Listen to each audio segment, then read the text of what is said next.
Assalamualaikum warahmatullahi wabarakatuh. Bagaimana kabarnya? Oke, semoga tetap dalam keadaan sehat walafiat ya. Meskipun pembelajaran kita masih menerapkan pembelajaran daring. Oke, untuk pembahasan kita kali ini akan mempelajari mengenai kurban dan akikah. Mungkin sudah tidak asing lagi ya mengenai kurban dan akikah ini. Nah, di pembelajaran kali ini kita akan mempelajari mengenai 4 hal. Yang pertama adalah pengertian dari kurban dan akikah itu sendiri, dan yang kedua adalah rukun dan syarat dari kurban dan akikah, yang ketiga adalah dasar hukum perintah kurban dan akikah, dan yang terakhir apa sih hikmah dari pelaksanaan kurban dan akikah itu. Nah, untuk penjelasannya simak berikut ini ya. Baik, untuk penjelasan yang pertama kita akan membahas detail mengenai kurban terlebih dahulu ya. Nah, kita akan membahas pertama mengenai pengertian dari kurban itu sendiri. Kurban itu berasal dari bahasa Arab, yakni qorobaya kurbanan, yang berarti dekat atau pendekatan diri kepada Allah. Di dalam ajaran Islam, kurban juga disebut dengan al-adaniyah, yang berarti hewan sesembelihan seperti halnya unta, sapi, atau kerbau, dan juga kambing yang disembelih di hari-hari tasyrik atau hari-hari nahar sebagai bentuk pendekatan kita kepada Allah. Lalu, apa sih pengertian kurban itu secara istilah?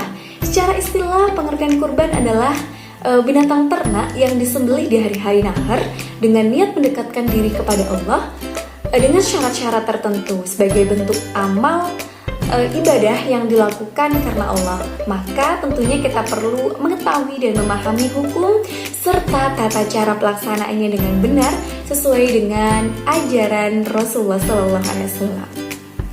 Nah, untuk pada poin yang kedua nih, kita akan membahas mengenai dasar hukum perintah berkurban.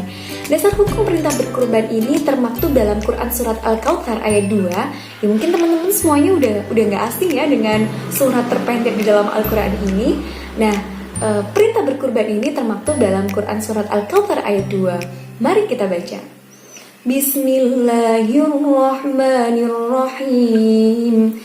Fasholli li rabbika wanhar, yang artinya maka dirikanlah sholat dan berkurbanlah. Nah, itulah dasar hukum perintah berkurban.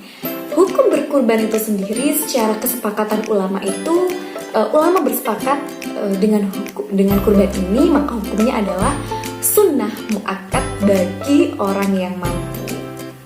Baik, untuk poin yang selanjutnya adalah syarat-syarat berkurban.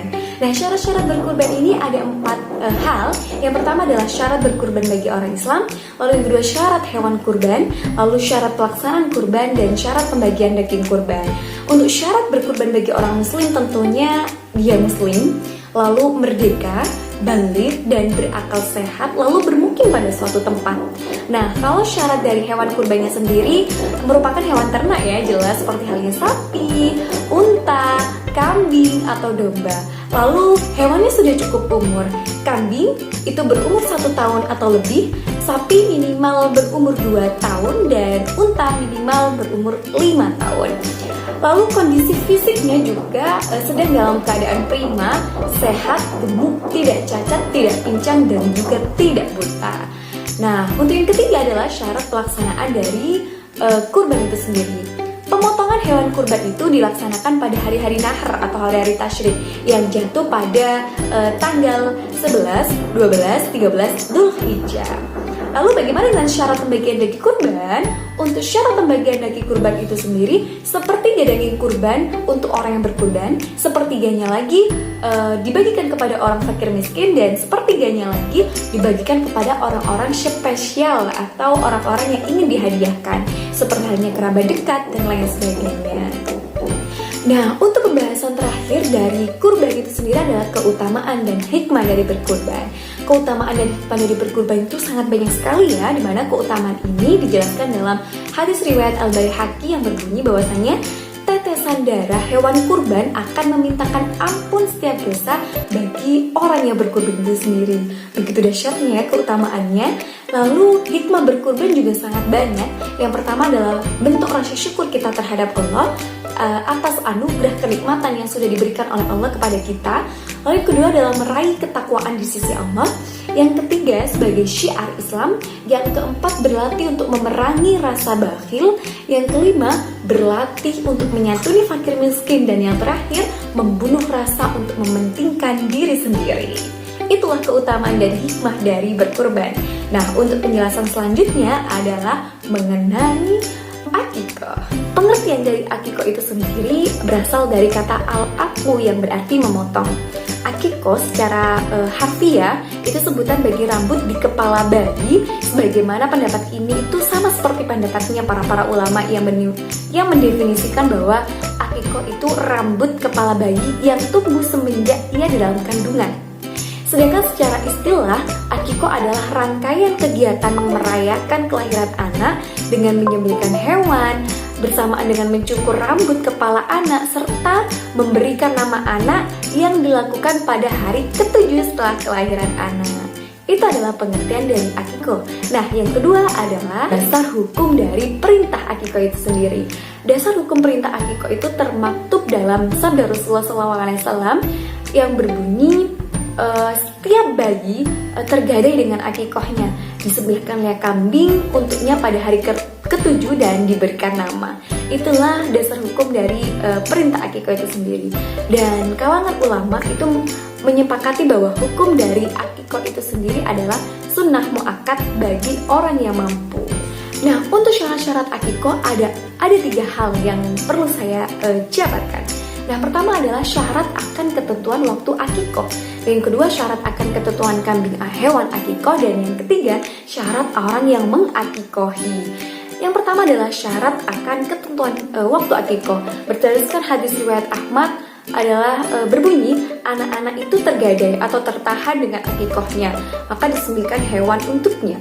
Pada hari ke-7 dicukur kepalanya dan diberikan nama. Maka ketentuan akikah itu sendiri keutamaannya itu bisa dilaksanakan pada hari ke-7. Kalau misal hari ke-7 masih belum mampu, bisa dilakukan pada kelipatan ke-7, 14, 21 sampai atau bahkan sampai orangnya itu mampu. Lalu untuk yang kedua adalah syarat akan ketentuan kambing hewan akikah.